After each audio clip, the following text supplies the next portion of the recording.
Nuestro protagonista de esta semana es Alberto Ayora, montañero militar, autor de exitosos libros como Gestión de riesgos en montaña y actividades al aire libre, o Riesgo y liderazgo en montaña, cómo organizar y guiar actividades en el medio natural.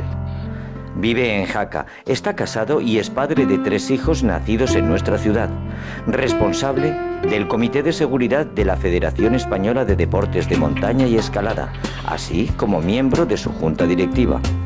El coronel Ayora ha sido responsable de la planificación de las actividades del Grupo Militar de Alta Montaña y el jefe del Departamento de Instrucción y Adiestramiento en Montaña de la Escuela Militar de Montaña y Operaciones Especiales de Jaca. Ha visitado las principales cordilleras del planeta, colaborador habitual del programa Al filo de lo imposible de Televisión Española, así como también lo es de diversas entidades de discapacitados. Usted nació en Seu d'Urgell, en pleno Pirineo catalán, y yo creo que eso ya digamos que genéticamente ya casi con el entorno me hizo ser montañero, porque nací en el corazón de las montañas. Lo cierto es que solamente viví un año en Seu d'Urgell. Mi padre era militar, estaba ahí destinado, y nos trasladamos al añito a Zaragoza, ¿no? Entonces, como decimos siempre, no es de donde se nace, sino de donde se pase, ¿no? Y ya pues prácticamente toda mi infancia, adolescencia transcurrió en Zaragoza, hasta que salí de la Academia General Militar y ya me he afincado en Jaca. Bueno, pues usted mismo lo ha dicho, pero justo es comenzar por el principio. Esa afición a la montaña y al montañismo, ¿cuándo nace? ¿Dónde? ¿Por qué? Pues yo creo que se lo debo a mis padres. Como te decía, si te parece vamos a tratarnos de esto, que creo que es más familiar y además nos conocemos hace tiempo, Toño. Como comentaba, mis padres evidentemente pues son los que vivían también la naturaleza en Seu d'Urgell, aún con un añito ya tengo fotografías ahí en los ríos del Pirineo, y mi madre enseguida dijo de apuntarnos a los Scouts y empezar a vivir la naturaleza en el seno de estas asociaciones. Ahí comencé un poco lo que es la vida al aire libre, pero yo creo que todos estamos un poco predispuestos genéticamente, y esa propensión al riesgo que tenía yo desde pequeñito, de subirme a los árboles, de escalar rocas y demás, pues creo que encontró su entorno en el Valle de Gistaín. Había unos campamentos que eran los campamentos Virgen Blanca, en aquel entonces eran muy conocidos en Zaragoza, y creo que muchos periodistas nos hemos criado ahí, en el marco incomparable de los pies del Poset, de ese corazón del Pirineo aragonés. De ahí ya el salto pues ya fue pues poco a poco a la formación, a ser monitor de campamentos, y de ahí ya al ejército y a las unidades de montaña, que son las que nos recogen ahora mismo en este marco que tenemos detrás. Bueno, y un recuerdo, porque hemos hablado muy abstractamente, pero un recuerdo concreto de alguna de aquellas excursiones de la infancia. Bueno, ahí pues yo recuerdo por ejemplo los Scouts. Pues bueno, es la filosofía de los Scouts en sí, ¿no? Lo que te hace sentir, ¿no? Preparar todas aquellas actividades que hacíamos entre grupos, en los jamborees, el ser autosuficientes en el medio natural, el tener que llevar tus cacharros de la cocina para hacerte la comida. Eso desde el punto de vista de sensaciones de comenzar a vivir la naturaleza, ¿no? Pero hay un recuerdo en especial, que es la primera vez que con el campamento Virgen Blanca fui a la pared norte del Perdido, ¿no? Y subí al balcón de Pineta, encontrarte el glaciar delante de ti y escuchar el glaciar moviéndose, el sentir un ser vivo dentro de la montaña. Eso es ese ser que desde entonces pues digamos que me imbuyó, ¿no? Y me hizo ver la montaña con otros ojos, ver que era un ser vivo, que había que cuidar y que había que mimar. Recuerdo además precioso. Bueno, vivimos en plena era digital, pues con la telefonía móvil, todas estas nuevas tecnologías que también llegan pues a los materiales y que supusieron un cambio, supongo, enorme en todo lo que es la seguridad en montaña. ¿Tú has vivido esa transición? ¿Cómo la has vivido? Bueno, ahí desde el punto de vista de tecnología efectivamente, yo creo que la hemos vivido todos, de hecho con la creación del 112, ya digamos que los montañeros, los españoles en general, digamos que ese autorrescate, ese ser autosuficientes, pues tiene un punto de inflexión hacia dejar un poco el que alguien tiene que hacer algo por mí, ¿no? Hay un 112 que me da esa garantía, me da esa seguridad. Y eso se materializa luego de una forma muy clara, además en las estadísticas, en el 2001, con el nacimiento de la telefonía móvil. Entonces es cuando se produce un repunte en los rescates importante, ¿no? Desde luego es una facilidad y es un medio que tiene sus beneficios, sus ventajas y que hay que saber aprovecharlo, ¿no? Pero digamos que en cierta manera sí que se produjo ese cambio de mentalidad. Luego sí que es cierto que también, pues bueno, la sociedad en la que vivimos se refleja en todo, ¿no? Y se refleja en la montaña. Entonces la sociedad ahora mismo es evidente que ha ido evolucionando y ya, pues bueno, queremos todo rápido. Yo siempre digo el yo ya, ¿no? Primero yo y además ya, ¿no? Y yo quiero ser el primero en llegar a tal sitio, y yo quiero hacer el pico más alto, y yo con hijos de conocidos, incluso con mis propios hijos, en alguna ocasión, queremos ir a Mont Blanc. Y bueno, primero antes de ir a Mont Blanc tendrás que ir a hacer algo en progresión, ¿no? Tendrás que ir preparándote. Queremos ir a Daneto. Bueno, ¿por qué? Porque es el más alto. Bueno, ¿y qué? ¿Y dónde está la belleza de ser lo más alto, ¿no? A lo mejor tienes picos de 2000 metros preciosos en los que puedes disfrutar de la naturaleza sin ver absolutamente nadie. Y sin embargo, fíjate, las fotografías que estamos viendo últimamente en el Everest o en los 3000 aquí en el Pirineo, totalmente masificada. ¿Dónde está la belleza de eso? Si cuando alguien va a la montaña va a buscarse a sí mismo, va a encontrarse consigo mismo, va a ser parte de ella. Claro, ahora mismo estamos siendo pues la sociedad urbanita que está confluyendo con la montaña, y eso es un choque que está produciendo pues situaciones y está haciendo que muchas veces se generalice como que todo el mundo, todos los montañeros pues somos iguales, y yo en eso insisto, no es así. O sea, el que analiza desde fuera, desde la ciudad, sin ser montañero y con un conocimiento mínimo del medio, está haciendo un análisis que no es objetivo, que no, al final se está materializando mucho en artículos en la prensa y que está modificando la cultura que debe haber montañera. Volvemos un poco a las tecnologías, porque ahora vivimos un tiempo en el cual parece que todo es posible. A través de cualquier terminal o una tablet podemos conseguir cosas increíbles. ¿Hacia dónde camina el futuro? El futuro va a ser lo que construyamos nosotros ahora en el presente.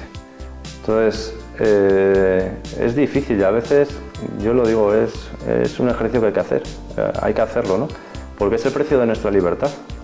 O sea, yo me pongo ahora a principios de 1900, cuando hubo gente que supo ver que había que cuidar la naturaleza, que había que crear esos espacios naturales protegidos, que había que dejar a las generaciones futuras unos espacios conservados, que fueran limpios, diáfanos, los puros, que fueran espacios en donde pudiéramos volver, y las generaciones nos lo agradecerían eternamente, las generaciones venideras, ¿no?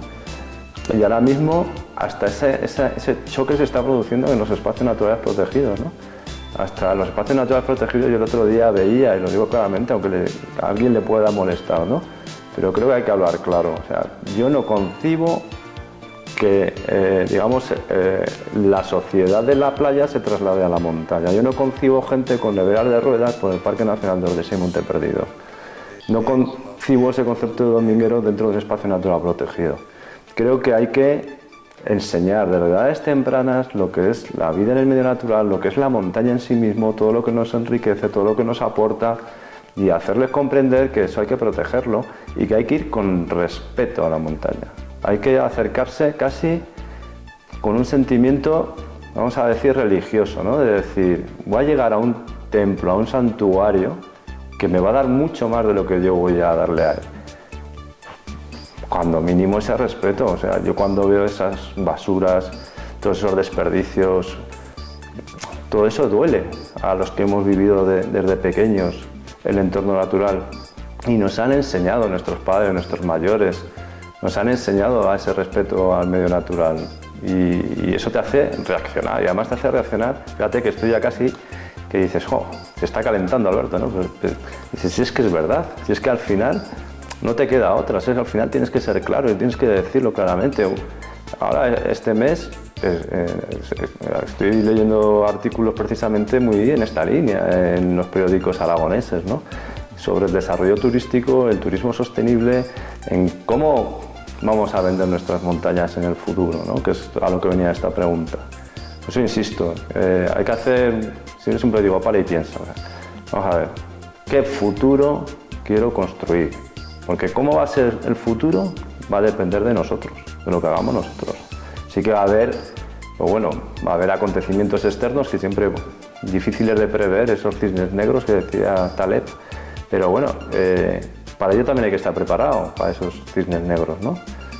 Pero yo creo que las montañas ofrecen, vamos, todo lo que, esos valores que nos ofrecen, exigen el que construyamos un futuro mejor. Cambiamos radicalmente de tercio. ¿Cuál es esa canción, esa balada que en algún momento y por alguna circunstancia pues recuerda o le marcó o escucha de vez en cuando? Pues mira, ya que estoy ahora casi revolucionario, te diría que, y le va a sorprender a lo mejor a alguno, Imagine, de John Lennon. Es una canción que se ha tildado de antimilitarista, pero que es una canción soñadora. Una canción que habla de libertad, que habla de la buena gente, que habla de buscar esa igualdad y esa felicidad entre las personas. Y es una canción, como te podría haber dicho otras, a mí se me han ido las baladas del rock, ¿no? Y desde pequeño pues he vivido con las baladas del rock y me han encantado y están ahí. Te podría haber dicho Still Loving You de Scorpions, te hubiera podido decir de Meatloaf, te podría haber dicho un montón de baladas del rock, ¿no? Pero es que me la he sacado ahora mismo, no estaba previsto, además, digo, pensaba, a lo mejor me pregunta qué canción, ¿no? Sí. Pero con con esa rasmia que me has hecho sacar con el tema del futuro de los espacios naturales protegidos y la montaña en sí, me ha venido el Imagine. Hay una cita de César Pérez de Tudela que es: la montaña, al que no la entiende, no intentes explicársela. Alberto, no sé, me surge la pregunta de cómo se puede llegar a amar tanto la montaña. ¿Es una vocación, se lleva en la sangre, se aprende? Es una vocación y es una pulsión humana, ¿no? Hay un libro que en parte lo define muy bien, que es La historia interminable, de Michael Ende, que dice que hay hombres que se juegan la vida intentando escalar montañas y ni siquiera ellos mismos saben explicar el porqué, ¿no? A mí me lo han preguntado muchas veces y puedes acudir a la retórica, ¿no? Al decir, bueno, porque están ahí. Bueno, no, yo creo que no es exactamente eso, ¿no? Yo creo que es un poco por lo que te intento transmitir desde el comienzo de la entrevista, ¿no? Porque me han ido aportando, me han ido a hacer que me conociera mejor, han ido... En la montaña es donde me he sentido y me siento feliz, donde me encuentro conmigo mismo, donde encuentro tranquilidad, encuentro sosiego, encuentro la paz, encuentro el espacio que yo creo que todo ser humano busca, en ese conocimiento que todos estamos, al fin y al cabo, tratando de encontrarnos a nosotros mismos, de intentar encontrar esas respuestas a esas grandes interrogantes que te ofrece la vida en sí misma, ¿no? Pongámosle fecha ahora a esa primera visita a la ciudad de Jaca, aproximadamente. Bueno, pues fíjate, yo aprendí a esquiar en la estación de Candanchú, entonces no existía ni Astún. Astún, si no recuerdo mal, es de mediados de los 70, del 74, 75. Y ya cuando veníamos aquí, pues yo nací en el 63, estamos hablando del 70, con 6, 7 años, 69, 70, es cuando entró en la ciudad de Jaca y en el Valle del Aragón hacia ese espacio mítico en aquel entonces que era Candanchú. Te voy a hacer otra pregunta que a mí a todos los entrevistados se lo estoy haciendo y además me gusta porque son respuestas tan diferentes y hermosas a la vez, que es cuando por primera vez tú ves la ciudadela de Jaca, cuando la visitas y sobre todo qué es lo que recuerdas o qué pensaste. Bueno, ahí yo no sé si alguien te habrá dicho lo que voy a decir ahora, ¿no?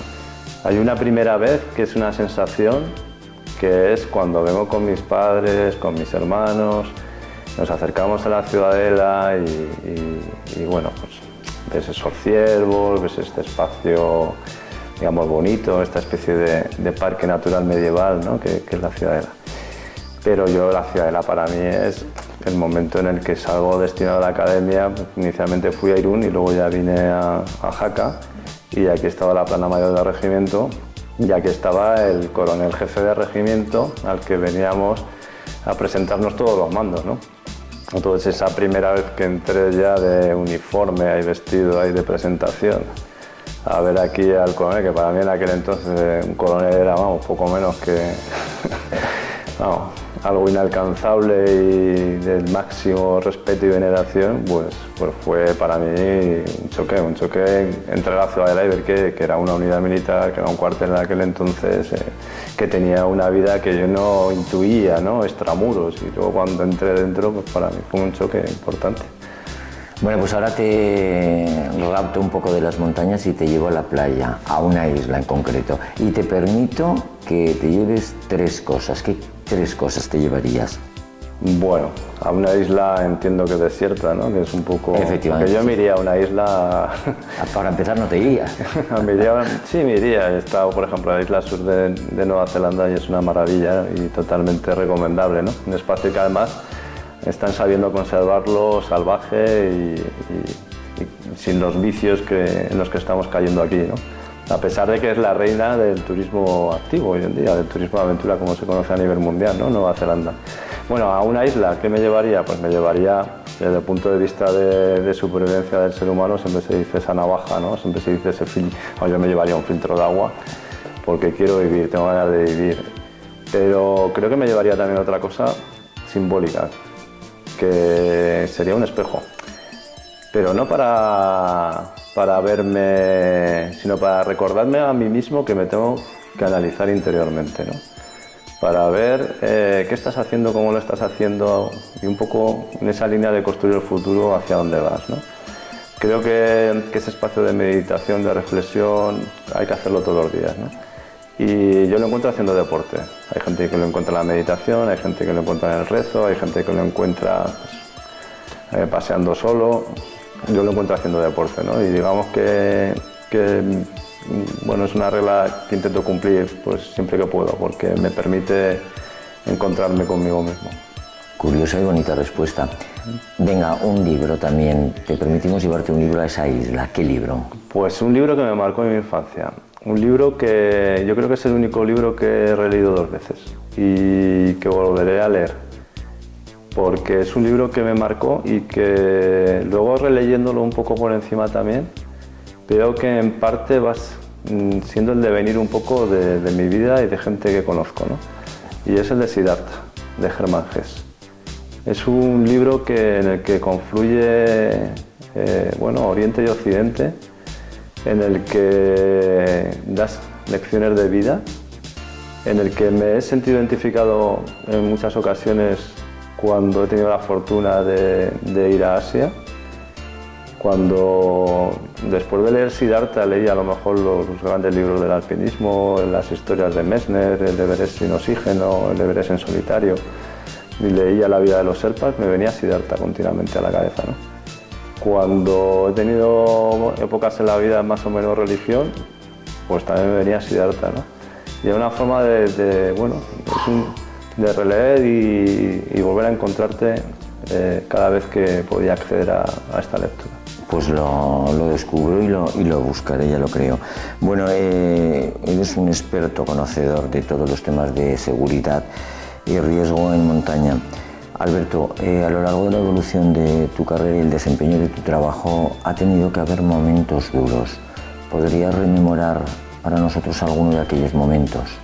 A ver, son conocidos porque de hecho lo he reflejado en los libros que he escrito, ¿no?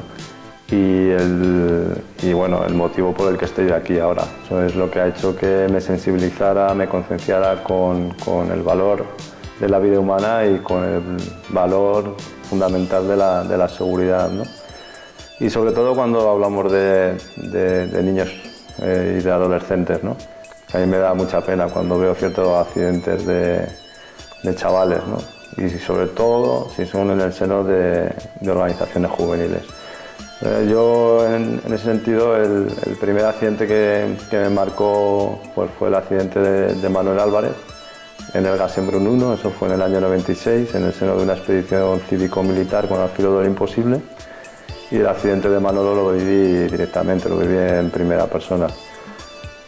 2 años después, escasamente 2 años después, viví en primera persona el fallecimiento de un profesor del curso de montaña, también compañero y amigo mío, Cecilio Guerrero, en las Agujas de Amiches, y fueron, claro, 2 accidentes muy seguidos. Eso, lógicamente, te hace pensar, y pensar que ha fallado, y pensar qué puedes hacer para que no vuelva a suceder, ¿no? Y cuando ya en el 2001 pues, aceptó el reto de no solo de dirigir, ser responsable del curso de montaña, de la formación de montaña en el ejército, y además, como te digo, se me ofrece el organizar todas las actividades del grupo militar de alta montaña durante ese periodo de tiempo, entre el 2002 y el 2008, pues ahí, claro, es un momento en el que digo, hay que cambiar, tienes que pues bueno, formarte lo mejor posible y intentar que no vuelvan a suceder accidentes similares. Esos 2 accidentes en concreto me marcaron mucho, ¿no? Pero lo que ha marcado un poco la labor divulgadora, la labor social que me ha llevado ahora a estar en el Comité de Seguridad de la Federación, es el accidente de un niño que falleció en Monte Perdido, porque cuando escribí el libro de gestión de riesgo en montaña, actividades al aire libre, el primer correo electrónico que recibí fue precisamente del padre de este niño. Y falleció en el seno de una actividad organizada por un club de montaña de la Federación de Entidades Excursionistas de Cataluña. Y bueno, pues eso fue lo que me hizo de verdad involucrarme más, ¿no? Vi que se podían haber hecho otras cosas, que se podían haber hecho mejor. Y como creo que muchas personas ya saben lo que está en tu mano, pues tienes que tratar de hacerlo, ¿no? Lo que no está en tu mano, pues obviamente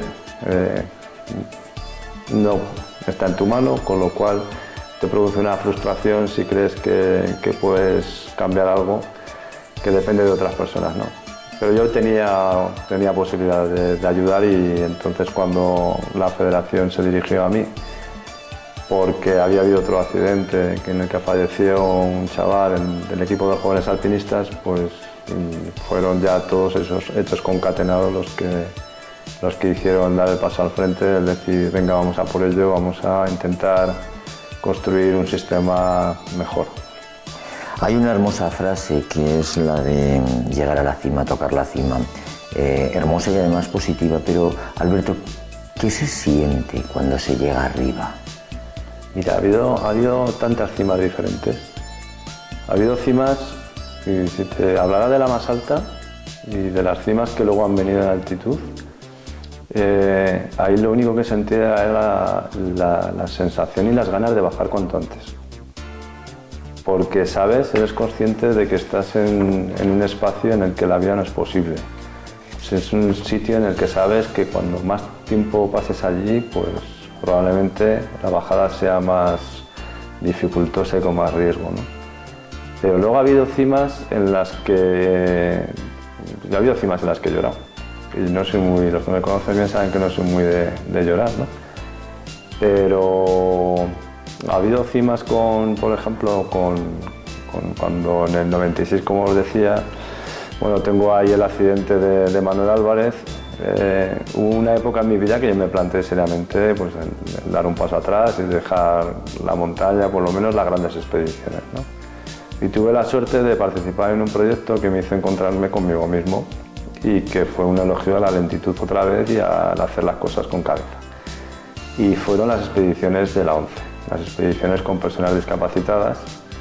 Y ahí la verdad es que en esas cimas, en ese Kilimanjaro, en ese Elbrus, en ese Cotopaxi, era llegar arriba, fundirnos en un abrazo y llorar como cocodrilos, ¿no?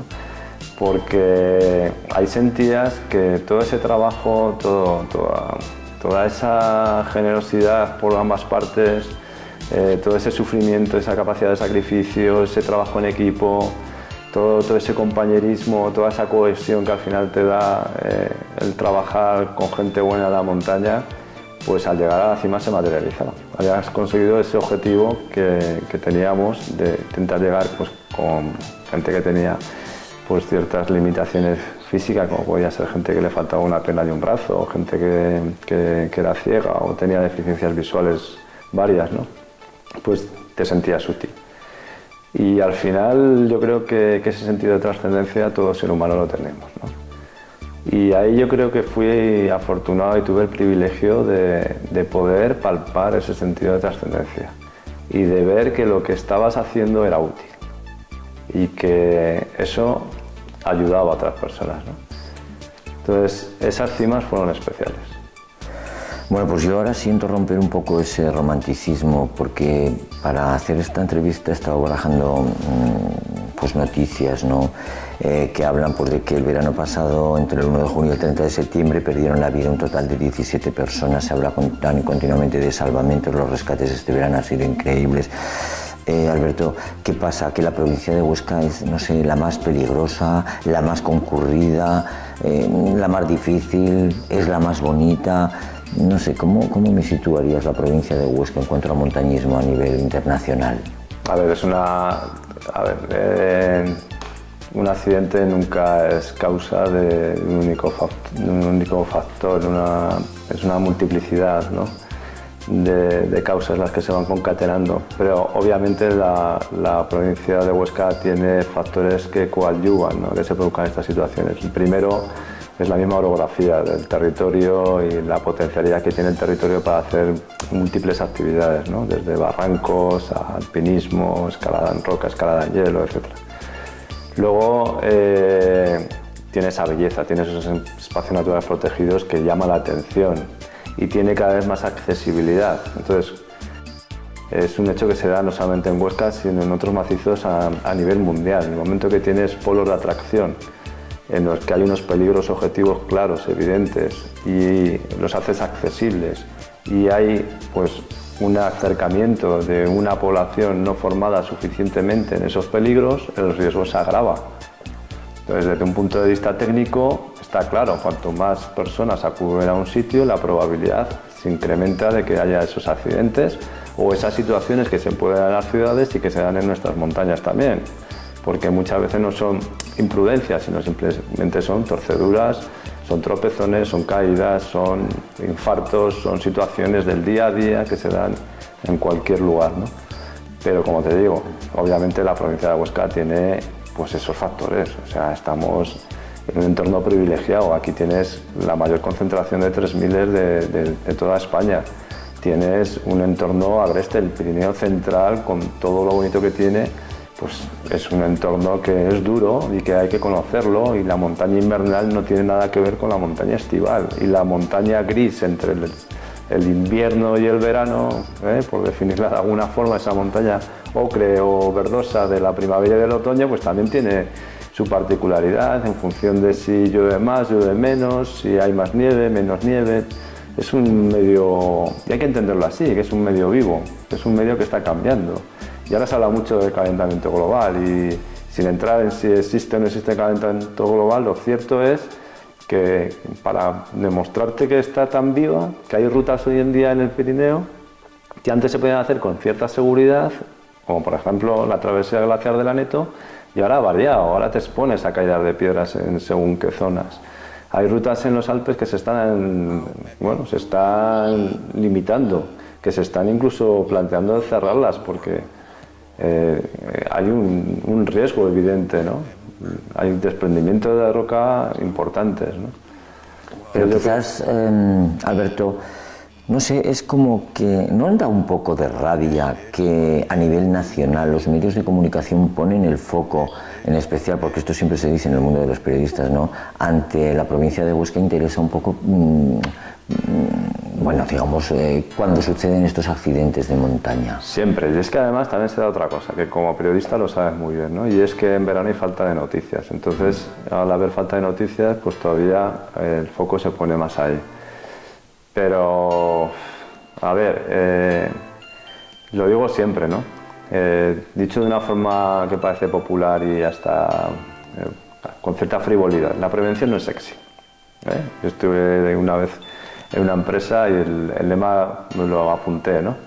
Lo decían los prevencionistas de esta empresa, ¿no? Decía, claro, la prevención no da premios, la prevención no... es difícil a veces de medir. El foco, digamos, que los políticos lo ponen en el rescate, porque es lo que te hace estar en la foto, es lo que... Y sin embargo la prevención, y no solamente en montaña, cualquier científico, cualquier médico, cualquier persona que trabaje en la prevención, está diciéndonos una y otra vez que es un valor que hay que poner en alza, que nos está ahorrando dinero y nos está ahorrando servicios públicos. El invertir en prevención, a mí no me gusta mucho hablar de cifras, pero el invertir en prevención, hay estudios que dicen que un euro invertido en prevención en montaña te ahorra el orden de 7 a 11 euros en temas de paliativos, ¿no? Bueno, invertamos en prevención. Y es que además, lo que decíamos al principio, la montaña tiene tanto que dar a las generaciones que vienen. La montaña tiene tanto que dar a nuestros hijos. Tú sabes la capacidad de aceptación, de adaptación, de flexibilidad, de toma de decisiones, todo, cómo se puede trabajar todos esos valores de edades tempranas si lo hiciéramos bien. ¿Cómo ganaríamos como sociedad? Seríamos una sociedad más inteligente, más rica. Seríamos una sociedad... Hay que alejarla un poco de esas redes sociales, de esos focos televisivos, de esos programas telebasura. Yo participé una vez, hace ya unos años, en un programa de televisión con el equipo de Hermano Mayor, con el programa del campamento, y con los responsables de aquel programa y con el mismo Pedro García Aguado, era una cosa que decía, es que no se pueden hacer determinadas cosas, todo tiene sus límites. Claro. No podemos dar a la gente lo que te está demandando para que haya más audiencia, para que entonces los publicistas inviertan en ese programa de televisión. No, todo tiene sus límites. Tú tienes que darle a la gente lo que crees que le enriquece, no lo que te va a hacer a ti más rico desde el punto de vista económico. La riqueza económica, vamos a dejarla donde tiene que estar. Vamos a pensar en la riqueza humana, porque al final es lo que volvemos al sentido de trascendencia. Invierte en personas ricas de verdad. Las personas ricas de verdad no son las que tienen más dinero. Las personas ricas de verdad a lo mejor te lo encuentras en un pastor de aquí del Pirineo que te sientas a hablar con él y te está dando unas lecciones de vida que no encuentras en otro sitio. Autor de libros como Gestión de riesgo en montaña y actividades al aire libre o Riesgo y liderazgo, guiar y planificar actividades en el medio natural. Como experto e investigador del tema, Alberto, danos, para las personas que vean esta entrevista, danos 3-5 consejos básicos que hay que asumir cuando se sale a la montaña. Mira, yo les diría que en la web de la Federación Española de Deportes de Montaña y Escalada tenemos una pestaña que es seguridad, que da acceso a lo que es el Comité de Seguridad de la FEDME, y nosotros tenemos una campaña ahora mismo que es Pon atención, y esa campaña da 5 premisas básicas. Pero eso lo pueden consultar y les ruego que lo consulten. Pero así hablando ahora nosotros y reflexionando en voz alta, lo primero es conocerse a sí mismo. Mira, al final, también muchas veces cuando hablo cuando estoy en un safety day, un día de la seguridad con alguna empresa, siempre les digo, lo primero son los objetivos. ¿Cuál es el objetivo? Y en función del objetivo luego viene ya toda la planificación. Cuando yo voy a la montaña, ¿por qué voy? Hazte esa pregunta. ¿Para qué vas? ¿Para estimular tu ego? ¿Para poner rápidamente en las redes sociales una foto diciendo yo he subido a tal sitio? ¿Para que mis amigos digan, mira, qué chachi soy? Conócete a ti mismo, hazte esas preguntas. ¿Qué objetivo tienes yendo tú a la montaña? ¿Para qué vas? Eso sería lo primero. Lo segundo es reflexión. Conozco a dónde voy, conozco a la montaña, conozco el medio al que voy. Porque, por materializarlo de una forma clara, ¿no? Se dan accidentes ahora mismo, hay gente que contrata un guía para ir a un barranco. Y yo a los guías de montaña, una vez haciendo formación en Alqueza, se lo decía. Digo, ojo, a veces lo hacéis tan sencillo, lo hacéis tan fácil, que luego la gente dice, ahora, esto es tan sencillo que me voy yo por mi cuenta. El proceso de gestión del riesgo empieza por la identificación de los peligros. Luego, si tú no identificas esos peligros, te los vas a ir tragando todos, te van a ir dando por todos los lados. Luego es una labor de los guías de montaña también, de los monitores de los clubes, o los responsables de organizaciones, el mostrar esos peligros. Entonces, lo que nos tenemos que preguntar a nosotros mismos es ¿cuál es el grado de conocimiento que tengo del entorno? Y una cosa es el Pirineo, otra cosa son los Alpes, y una cosa son los Alpes y otra cosa es el Himalaya, y una cosa es un cañón de la Sierra de Guara y otra cosa es un cañón en Isla Reunión. Todo es diferente. Y otro tercer consejo en esta misma línea sería conocer a los que te van contigo. Porque muchas veces, tanto las organizaciones se encuentran sorpresas porque de repente se encuentran con que alguien es asmático y no lo sabían, y hay unos siempre chequeos, las listas de comprobación en las que puedes saber pues, las afecciones que tiene la gente que te acompaña, pero yo diría más, ¿cuáles son las motivaciones por las que esos compañeros tuyos están ahí contigo y van a intentar esa montaña, ¿no? Nosotros hicimos aquí una expedición preciosa, cívico-militar, con el Club Pirinista Mallencos, al Gassenbrunn 2, en el 2006. Y algunos de los que participan en esa expedición ahora mismo son de mis mejores amigos, ¿no? Hicimos, yo creo que un ejercicio que siempre hay que hacer, y es poner sobre la mesa los objetivos individuales y grupales. Y aquello nos hizo el que la expedición fuera un éxito, pero no por subir, sino porque encima hubo una situación verdaderamente de vida o muerte y conseguimos entre todos, como un equipo, bajar a una persona desde 7.800 metros y hoy está con nosotros. Importante. Alberto, ¿cómo te ves tú dentro de 20, 25 años? Imagino que cerca de una montaña. Espero.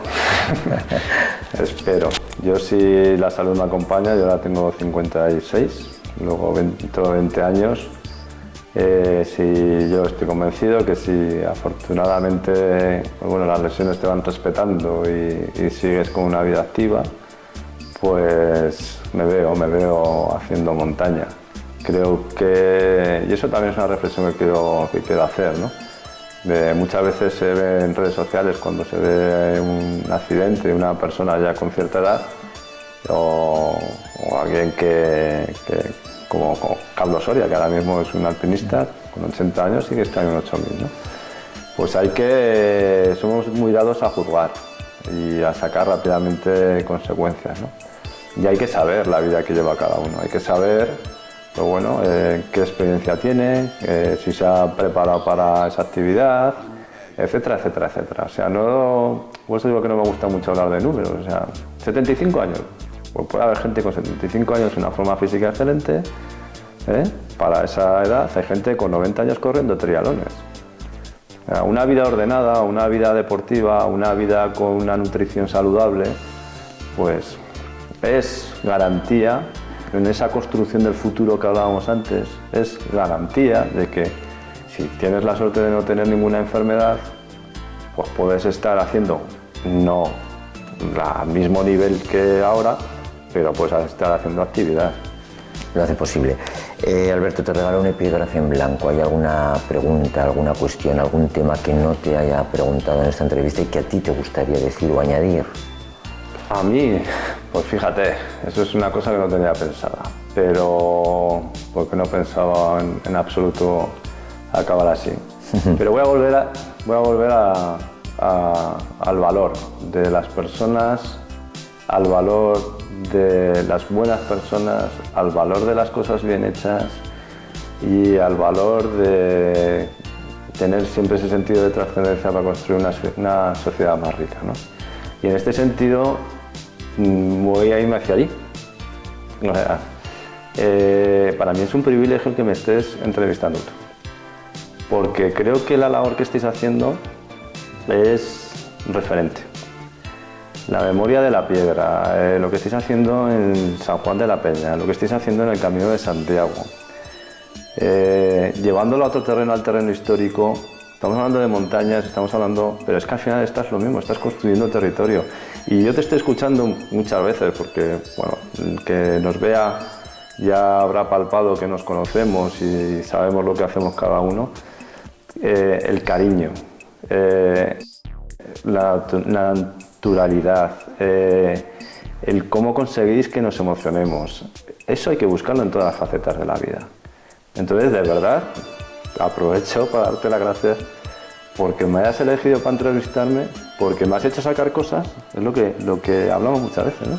Que yo no pensaba decir y me han salido, ¿no? Y eso es lo que se pretende con la educación, con la formación, con el contacto con la naturaleza y en tu caso con el contacto con la piedra. La memoria de la piedra y la memoria de la montaña estará ahí. Pues me vas a permitir que te diga que, bueno, pues esta es una de las entrevistas que más he disfrutado preparándola y sobre todo porque es que he caído conforme me lo estabas diciendo y es cierto, al final es el amor a lo que haces, el poner amor en las cosas que haces porque eso es lo que hace que al final hagan que merezca la pena. Así que Alberto Ayora, muchísimas gracias y esta era tu semblanza. Gracias a ti.